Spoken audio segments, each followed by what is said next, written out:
ಇಡೀ ಭಾರತದ ಹೆಮ್ಮೆಯ ಕರ್ನಾಟಕದ ಹೆಮ್ಮೆಯ ಸಂದೀಪ್ ಉನ್ನಿಕೃಷ್ಣನ್ ಸೇರಿದಂತೆ 18 ಜನ ವೀರ ಯೋಧರು ಹುತಾತ್ಮರಾಗಿದ್ವು ಅವತ್ತು. ಈ ರಾಣ ಈತ ಸೇರಿದಂತೆ ಮಾಸ್ಟರ್ ಮೈಂಡ್ ಇನ್ನುಳಿದಂತ ಈ 10 ಜನರು ಮಟಾಶ್ ಆಗಿದ್ದಾರೆ. ಈಗ ಈತನನ್ನ ಭಾರತಕ್ಕೆ ಕರೆದುಕೊಂಡು ಬಂದಿದ್ದಾರೆ. ಜೈಲಲ್ಲೇ ವೈದ್ಯಕೀಯ ತಪಾಸಣೆ ಮಾಡುವಂತ ಸಾಧ್ಯತೆ ಇದೆ. ಆತ ಲ್ಯಾಂಡ್ ಆಗಿದ್ದಾನೆ. ತಿಹಾರ್ ಜೈಲಲ್ಲಿ ರಾಣಾಗೆ ಸ್ಪೆಷಲ್ ಸೆಲ್ ರೆಡಿ ಆಗಿದೆ. ಕರ್ಕೊಂಡು ಹೋಗೋದಕ್ಕೆ ವಿಶೇಷ ಕಮಾಂಡೋಗಳು ಕೂಡ ನಿಂತ್ಕೊಂಡಿದ್ದಾರೆ. ಜೈಲಲ್ಲೇ ಆತನ ವೈದ್ಯಕೀಯ ತಪಾಸಣೆ ಆಗುತ್ತೆ. ಈ ರಾಣನನ್ನ ಬೇಟೆ ಆಡಿ ಆಗಿದೆ ಭಾರತ. ಇನ್ನೇನಿದ್ರೂ ಕೂಡ ಆತನನ್ನ ಗಲ್ಲಿಗೇರಿಸೋದು ಮಾತ್ರ ಬಾಕಿ ಇದೆ. ಭಾರತದ ಸಾರ್ವಭೌಮತೆಗೆ ಸಮಗ್ರತೆಗೆ ಸವಾಲು ಹಾಕಿದಂತಹ ನಸಗುನ್ನಿಯನ್ನ ಭಾರತ ಹುಸುಕಿ ಹಾಕುತ್ತೆ. ಅಮೆರಿಕಾದಿಂದ ಕರೆದುಕೊಂಡು ಬಂದಾಗಿದೆ. ಇನ್ನೇನಿದ್ರೂ ಕೂಡ ಆತನನ್ನ ನ್ಯಾಯಾಧೀಶರ ಮುಂದೆ ಪ್ರೊಡ್ಯೂಸ್ ಮಾಡ್ತಾರೆ. ಆತನ ವೈದ್ಯಕೀಯ ತಪಾಸಣೆ ಆಗುತ್ತೆ. ಆತ ವಿಮಾನ ನಿಲ್ದಾಣದಲ್ಲಿದ್ದಾನೆ. ಆತನನ್ನ ಒಳಗಡೆಯಿಂದ ಹೊರಗಡೆ ಕರ್ಕೊಂಡು ಬರೋದಕ್ಕೆ ವಿಶೇಷ ವಾಹನವೂ ಕೂಡ ಹೋಗಿದೆ. ವಿಶೇಷ ಭದ್ರತೆಯೊಂದಿಗೆ ಆತನನ್ನ ಕರ್ಕೊಂಡು ಬರ್ತಾರೆ. ಕೆಲವೇ ಕ್ಷಣದಲ್ಲಿ ಈತನನ್ನ ಹೊರಗಡೆ ಕರೆದುಕೊಂಡು ಬರ್ತಾರೆ. ಆತನನ್ನ ನೇರವಾಗಿ ತಿಹಾರ್ ಜೈಲಿಗೆ ಕರ್ಕೊಂಡು ಹೋಗ್ತಾರೆ.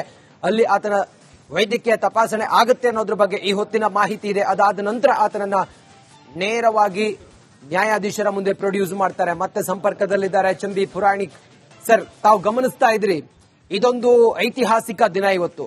ಆ 6 ತಿಂಗಳು ಒಬ್ಬ ಅಂತಾರಾಷ್ಟ್ರೀಯ ಭಯೋತ್ಪಾದಕನನ್ನ ಭಾರತ ನೋಡಿ ನಮ್ಮ ನೆಲದಲ್ಲಿ ಇಷ್ಟು ಘಾಸಿ ಮಾಡಿ ಆತ ಎಲ್ಲೋ ಹೋಗಿ ಅವಿತ್ಕೊಂಡಿದ್ರೆ ಬಿಡೋದಿಲ್ಲ ಅನ್ನುವ ಸಂದೇಶ ರವಾನಿಸೋದ್ರ ಜೊತೆಗೆ ಆತನನ್ನ ಭಾರತಕ್ಕೆ ಕರೆದುಕೊಂಡು ಬಂದಂತ ಆ ಸಮಯ ಇತ್ತಲ್ಲ, ಆ ಶಾರ್ಟ್ ಟೈಮ್ ನಲ್ಲಿ ಹೇಗ್ ಸಾಧ್ಯ? ಅದು ರಾಜತಾಂತ್ರಿಕವಾಗಿ ಭಾರತದ ಗೆಲುವು ಹೌದು. ಅದ್ರ ಜೊತೆಗೆ ಭಾರತದ ಪ್ರಧಾನಿ ನರೇಂದ್ರ ಮೋದಿಯವರ ಇಚ್ಛಾಶಕ್ತಿ, ಭಾರತದ ಒಂದು ಸ್ಥೈರ್ಯ ಹೆಂಗ್ ಸಾಬೀತಾಯ್ತು ಅಂತ ಸರ್?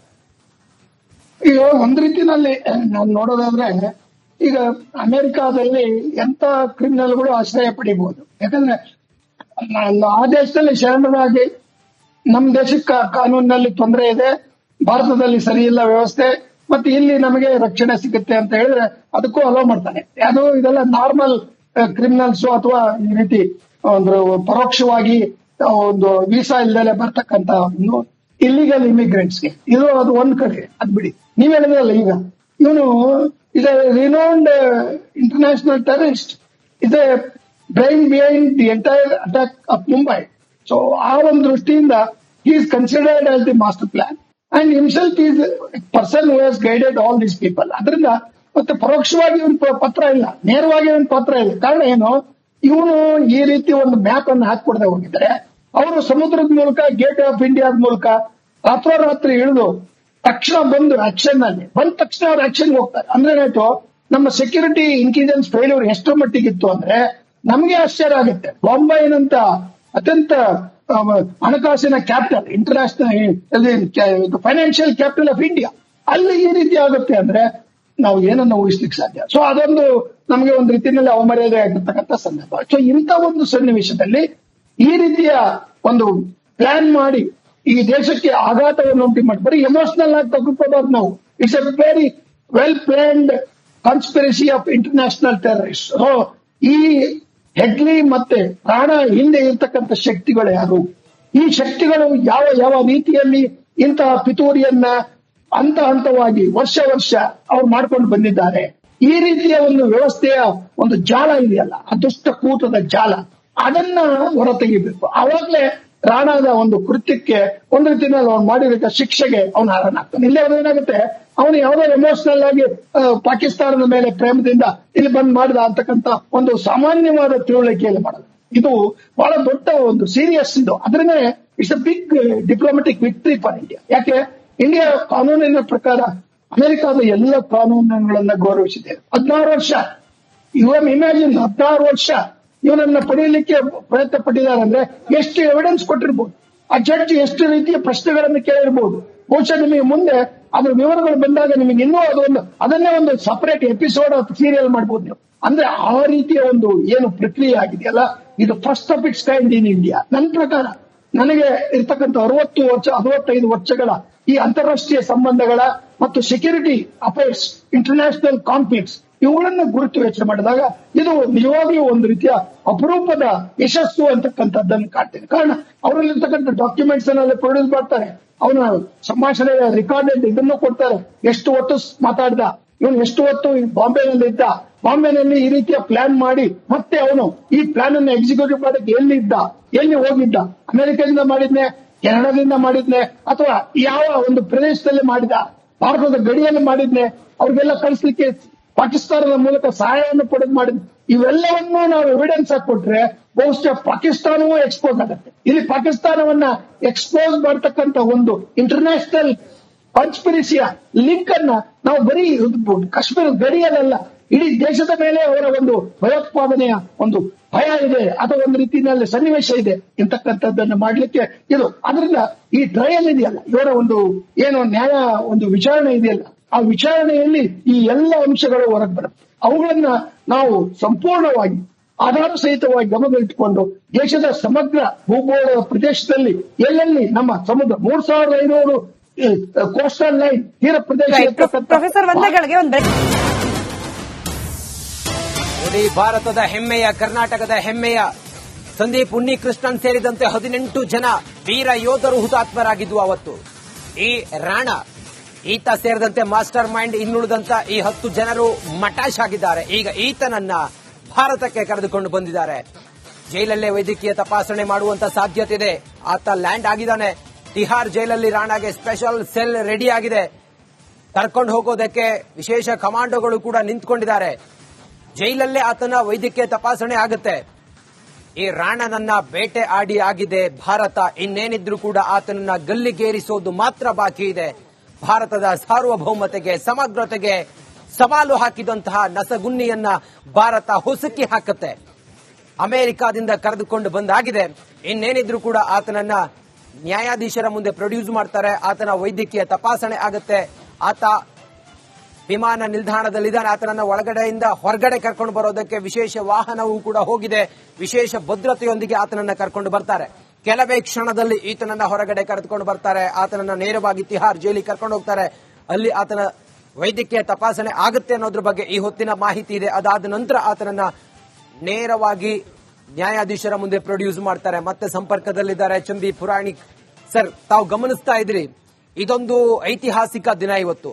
ಆ 6 ತಿಂಗಳು ಒಬ್ಬ ಅಂತಾರಾಷ್ಟ್ರೀಯ ಭಯೋತ್ಪಾದಕನನ್ನ ಭಾರತ ನೋಡಿ ನಮ್ಮ ನೆಲದಲ್ಲಿ ಇಷ್ಟು ಘಾಸಿ ಮಾಡಿ ಆತ ಎಲ್ಲೋ ಹೋಗಿ ಅವಿತ್ಕೊಂಡಿದ್ರೆ ಬಿಡೋದಿಲ್ಲ ಅನ್ನುವ ಸಂದೇಶ ರವಾನಿಸೋದ್ರ ಜೊತೆಗೆ ಆತನನ್ನ ಭಾರತಕ್ಕೆ ಕರೆದುಕೊಂಡು ಬಂದಂತ ಆ ಸಮಯ ಇತ್ತಲ್ಲ, ಆ ಶಾರ್ಟ್ ಟೈಮ್ ನಲ್ಲಿ ಹೇಗ್ ಸಾಧ್ಯ? ಅದು ರಾಜತಾಂತ್ರಿಕವಾಗಿ ಭಾರತದ ಗೆಲುವು ಹೌದು, ಅದ್ರ ಜೊತೆಗೆ ಭಾರತದ ಪ್ರಧಾನಿ ನರೇಂದ್ರ ಮೋದಿ ಅವರ ಇಚ್ಛಾಶಕ್ತಿ, ಭಾರತದ ಒಂದು ಸ್ಥೈರ್ಯ ಹೆಂಗ್ ಸಾಬೀತಾಯ್ತು ಅಂತ ಸರ್?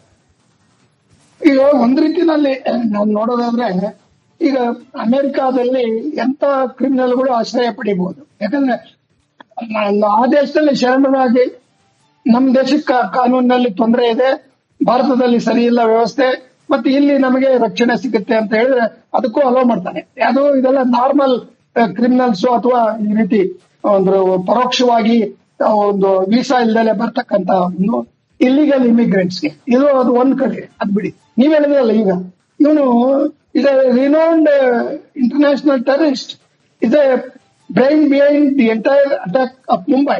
So, ಆ ಒಂದು ದೃಷ್ಟಿಯಿಂದ he is considered as the master plan and himself is a person who has guided all these people. ಅದರಿಂದ ಮತ್ತೆ ಪರೋಕ್ಷವಾಗಿ ಇವನ್ ಪತ್ರ ಇಲ್ಲ, ನೇರವಾಗಿ ಇವನ್ ಪತ್ರ ಇದೆ. ಕಾರಣ ಏನು?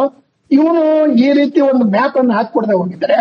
ಅವರು ಸಮುದ್ರದ ಮೂಲಕ, ಗೇಟ್ ಆಫ್ ಇಂಡಿಯಾದ ಮೂಲಕ ರಾತ್ರೋರಾತ್ರಿ ಇಳಿದು ತಕ್ಷಣ ಬಂದು ಆಕ್ಷನ್ ಅಲ್ಲಿ ಬಂದ ತಕ್ಷಣ ಅವ್ರು ಆಕ್ಷನ್ ಹೋಗ್ತಾರೆ. ಅಂದ್ರೆ ಏನಾಯ್ತು, ನಮ್ಮ ಸೆಕ್ಯೂರಿಟಿ ಇಂಟೆಲಿಜೆನ್ಸ್ ಫೇಲ್ಯೂರ್ ಎಷ್ಟರ ಮಟ್ಟಿಗಿತ್ತು ಅಂದ್ರೆ ನಮಗೆ ಆಶ್ಚರ್ಯ ಆಗುತ್ತೆ. ಬಾಂಬೆನಂತ ಅತ್ಯಂತ ಹಣಕಾಸಿನ capital, international financial capital of India, ಅಲ್ಲಿ ಈ ರೀತಿ ಆಗುತ್ತೆ ಅಂದ್ರೆ ನಾವು ಏನನ್ನ ಊಹಿಸ್ಲಿಕ್ಕೆ ಸಾಧ್ಯ? ಸೊ ಅದೊಂದು ನಮಗೆ ಒಂದು ರೀತಿಯಲ್ಲಿ ಅವಮರ್ಯಾದೆ ಆಗಿರ್ತಕ್ಕಂಥ ಸಂದರ್ಭ. ಸೊ ಇಂಥ ಒಂದು ಸನ್ನಿವೇಶದಲ್ಲಿ ಈ ರೀತಿಯ ಒಂದು ಪ್ಲಾನ್ ಮಾಡಿ ಈ ದೇಶಕ್ಕೆ ಆಘಾತವನ್ನು ಉಂಟು ಮಾಡಿ ಬರೀ ಎಮೋಷನಲ್ ಆಗಿ ತಗೊಂಡ್ಬಾರ್ದು ನಾವು. It's A very well planned conspiracy of international terrorist. So ಈ ಹೆಡ್ಲಿ ಮತ್ತೆ ರಾಣಾ ಹಿಂದೆ ಇರ್ತಕ್ಕಂಥ ಶಕ್ತಿಗಳು ಯಾರು? ಈ ಶಕ್ತಿಗಳು ಯಾವ ಯಾವ ರೀತಿಯಲ್ಲಿ ಇಂತಹ ಪಿತೂರಿಯನ್ನ ಹಂತವಾಗಿ ವರ್ಷ ಅವ್ರು ಮಾಡ್ಕೊಂಡು ಬಂದಿದ್ದಾರೆ? ಈ ರೀತಿಯ ಒಂದು ವ್ಯವಸ್ಥೆಯ ಒಂದು ಜಾಲ ಇದೆಯಲ್ಲ, ಅದೃಷ್ಟ ಕೂಟದ ಜಾಲ, ಅದನ್ನ ಹೊರತೆಗಿಬೇಕು. ಆವಾಗಲೇ ರಾಣಾದ ಒಂದು ಕೃತ್ಯಕ್ಕೆ ಒಂದು ರೀತಿಯಲ್ಲಿ ಅವ್ನು ಮಾಡಿದ ಶಿಕ್ಷೆಗೆ ಅವನು ಹಾರನಾಗ್ತಾನೆ. ಇಲ್ಲೇ ಏನಾಗುತ್ತೆ, ಅವನು ಯಾವುದೋ ಎಮೋಷನಲ್ ಆಗಿ ಪಾಕಿಸ್ತಾನದ ಮೇಲೆ ಪ್ರೇಮದಿಂದ ಇಲ್ಲಿ ಬಂದ್ ಮಾಡಿದ ಅಂತಕ್ಕಂಥ ಒಂದು ಸಾಮಾನ್ಯವಾದ ತಿಳುವಳಿಕೆಯಲ್ಲಿ ಮಾಡೋದು.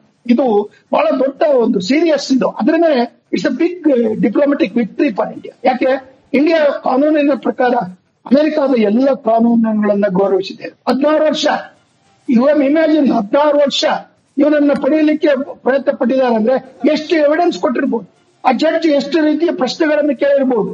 ಬಹುಶಃ ನಿಮಗೆ ಮುಂದೆ ಅದ್ರ ವಿವರಗಳು ಬಂದಾಗ ನಿಮಗೆ ಇನ್ನೂ ಅದನ್ನೇ ಒಂದು ಸಪರೇಟ್ ಎಪಿಸೋಡ್ ಸೀರಿಯಲ್ ಮಾಡ್ಬೋದು ನೀವು. ಅಂದ್ರೆ ಆ ರೀತಿಯ ಒಂದು ಏನು ಪ್ರಕ್ರಿಯೆ ಆಗಿದೆಯಲ್ಲ, ಇದು first of it's kind in India. ನನ್ನ ಪ್ರಕಾರ ನನಗೆ ಇರ್ತಕ್ಕಂಥ 65 ವರ್ಷಗಳ ಈ ಅಂತಾರಾಷ್ಟ್ರೀಯ ಸಂಬಂಧಗಳ ಮತ್ತು ಸೆಕ್ಯೂರಿಟಿ ಅಫೇರ್ಸ್, ಇಂಟರ್ನ್ಯಾಷನಲ್ ಕಾನ್ಫ್ಲಿಕ್ಟ್ಸ್ ಇವುಗಳನ್ನ ಗುರುತು ಯೋಚನೆ ಮಾಡಿದಾಗ ಇದು ನಿಜವಾಗ್ಲೂ ಒಂದು ರೀತಿಯ ಅಪರೂಪದ ಯಶಸ್ಸು ಅಂತಕ್ಕಂಥದ್ದನ್ನು ಕಾಣ್ತೇನೆ. ಕಾರಣ ಅವರಲ್ಲಿರ್ತಕ್ಕಂಥ ಡಾಕ್ಯುಮೆಂಟ್ಸ್ ಅನ್ನ ಪ್ರೊಡ್ಯೂಸ್ ಮಾಡ್ತಾರೆ, ಅವನ ಸಂಭಾಷಣೆಯ ರೆಕಾರ್ಡೆಡ್ ಇದನ್ನು ಕೊಡ್ತಾರೆ.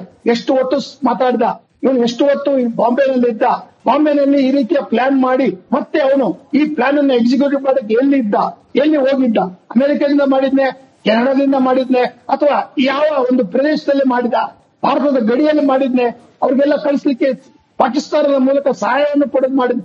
ಇವೆಲ್ಲವನ್ನೂ ನಾವು ಎವಿಡೆನ್ಸ್ ಹಾಕೊಟ್ರೆ ಬಹುಶಃ ಪಾಕಿಸ್ತಾನವೂ ಎಕ್ಸ್ಪೋಸ್ ಆಗುತ್ತೆ. ಇಲ್ಲಿ ಪಾಕಿಸ್ತಾನವನ್ನ ಎಕ್ಸ್ಪೋಸ್ ಮಾಡತಕ್ಕಂಥ ಒಂದು ಇಂಟರ್ನ್ಯಾಷನಲ್ ಕಾನ್ಸ್ಪಿರಸಿಯ ಲಿಂಕ್ ಅನ್ನ ನಾವು ಬರೀ ಕಾಶ್ಮೀರ ಗಡಿಯಲ್ಲ, ಇಡೀ ದೇಶದ ಮೇಲೆ ಅವರ ಒಂದು ಭಯೋತ್ಪಾದನೆಯ ಒಂದು ಭಯ ಇದೆ, ಅಥವಾ ಒಂದು ರೀತಿಯಲ್ಲಿ ಸನ್ನಿವೇಶ ಇದೆ ಇಂತಕ್ಕಂಥದ್ದನ್ನು ಮಾಡ್ಲಿಕ್ಕೆ ಇದು. ಅದರಿಂದ ಈ ಟ್ರಯಲ್ ಇದೆಯಲ್ಲ, ಇವರ ಒಂದು ಏನು ನ್ಯಾಯ ಒಂದು ವಿಚಾರಣೆ ಇದೆಯಲ್ಲ, ಆ ವಿಚಾರಣೆಯಲ್ಲಿ ಈ ಎಲ್ಲ ಅಂಶಗಳು ಹೊರಗೆ ಬರುತ್ತೆ. ಅವುಗಳನ್ನ ನಾವು ಸಂಪೂರ್ಣವಾಗಿ ಆಧಾರ ಸಹಿತವಾಗಿ ಗಮನ ಇಟ್ಟುಕೊಂಡು ದೇಶದ ಸಮಗ್ರ ಭೂಗೋಳದ ಪ್ರದೇಶದಲ್ಲಿ ಎಲ್ಲೆಲ್ಲಿ ನಮ್ಮ ಸಮುದ್ರ 3500 ಕೋಸ್ಟಲ್ ಲೈನ್ ತೀರ ಪ್ರದೇಶ ಪ್ರೊಫೆಸರ್ ಒಂದೇ ಗಳಿಗೆ